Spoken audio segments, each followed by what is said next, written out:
Let's go. Hi hello friends, ಎಲ್ರಿಗೂ welcome back to my mini vlog. ನೆನ್ನೆ ಆಂಟಿಗೆ ಹುಷಾರಿಲ್ಲದ್ರಿಂದ ಇಲ್ಲೇ ಊರಲ್ಲೇ ಉಳ್ಕೊಂಡಿದ್ವಿ. ಬೆಳಗ್ಗೆನೆಲ್ಲ ನಮ್ಮಪ್ಪ ನೀರು ಗುರಿ ಹಾಕಿತ್ತಲ್ಲ, ಬೆಂಕಿನೆಲ್ಲ ಕಾಸ್ಕೊಂತ ಕೂತಿದ್ವಿ. ನಮ್ಮ ಮನೆಯವ್ರು ಮನೆಗೆ ಹೋಗಿದ್ರು ಸ್ನಾನ ಮಾಡ್ಕೊಬೇಕಂತ. ಅಷ್ಟರೊಳಗೆ ನಾವು ಅತ್ತೆ ಫೋನ್ ಮಾಡಿ ನಾನು ವಾರ ಮಾಡಲ್ಲ ಬರ್ರಿ ಅಂತ ಹೇಳಿದ್ರು.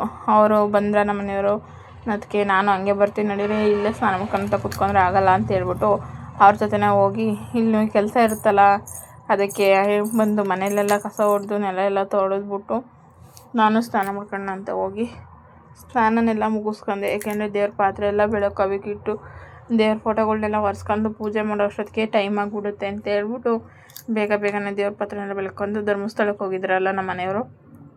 ಅಲ್ಲಿಂದ ಪ್ರಸಾದನೆಲ್ಲ ತೊಗೊಂಬಂದಿದ್ರು. ಆ ಪ್ರಸಾದನೆಲ್ಲ ಪೂಜೆ ಮಾಡಿಬಿಟ್ಟು ದೇವಸ್ಥಾನದ ಹತ್ರ ಅಲ್ಲೆಲ್ಲ ಇಟ್ಬಿಟ್ಟು ಮತ್ತೆ ಅವರು ಎಲ್ಲರ ಮನೆಗೂ ಪ್ರಸಾದನೆಲ್ಲ ಕೊಟ್ಬಿಟ್ಟು ಅಲ್ಲಿಂದ ಇನ್ನೊಂದು ಬೆಳ್ಳಿ ಮನೆಗೆ ಹೋದೆ.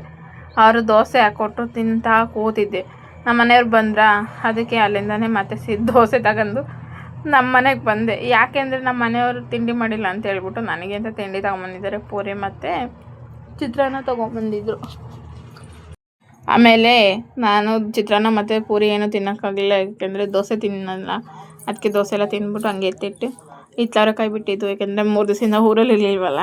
ಆವಾಗ ಹಿತ್ಲವರೆಕಾಯಿನೆಲ್ಲ ಕೊಯ್ದುಬಿಟ್ಟು ಎತ್ತಿಟ್ಟಾನ ಅಂತ ಹೇಳ್ಬಿಟ್ಟು ಎತ್ತಿಟ್ಬಿಟ್ಟು ಒಳಗಡೆ ಅದನ್ನೆಲ್ಲ ಎತ್ತಿಟ್ಬಿಟ್ಟು ನಾನು ರೆಡಿ ಆಗೋಣ ಅಂತೇಳ್ಬಿಟ್ಟು ಹೋದೆ ರೆಡಿ ಆಗೋಕೆ. ಏಕೆಂದರೆ ಊರಿಗೆ ಬರಬೇಕಲ್ಲ ಅಂತ ಹೇಳ್ಬಿಟ್ಟು ಮತ್ತೆ ಸಂಜೆ ಪೂಜೆ ಎಲ್ಲ ಮುಗಿಸ್ಕೊಬಿಟ್ಟು ಇದೇ ಚಿತ್ರಾನ್ನ ಮತ್ತು ಪೂರಿ ಇತ್ತಲ್ಲ, ಸುಮ್ಮನೆ ಯಾಕೆ ವೇಸ್ಟ್ ಮಾಡೋದು ಅಂತೇಳಿ ಅದನ್ನು ತಿನ್ಕೊಬಿಟ್ಟು ಅಲ್ಲಿಂದ ಹೊರಟು ಬಂದು, ನನ್ನ ಮಗಳು ಗೋಬಿ ಬೇಕು ಅಂತ ಹೇಳಿದ್ದು, ಅದಕ್ಕೆ ಆ ಗೋಬಿನೆಲ್ಲ ಪಾರ್ಸಲ್ ಕಟ್ಟಿಸ್ಕೊಬಿಟ್ಟು ಅಲ್ಲಿಂದ ಸೀದಾ ಮನೆ ಹತ್ರ ಹೊರಟ್ವಿ. ಹೇಗೆ ಸಿಕ್ಕಾಪಟ್ಟಿ ಚಳಿ ಎಷ್ಟು ಚಳಿ ಇತ್ತು ಅಂದರೆ ನಾನು ಬೇರೆ ಸ್ವೆಟರ್ ಹಾಕೊಂಬಂದಿಲ್ಲ.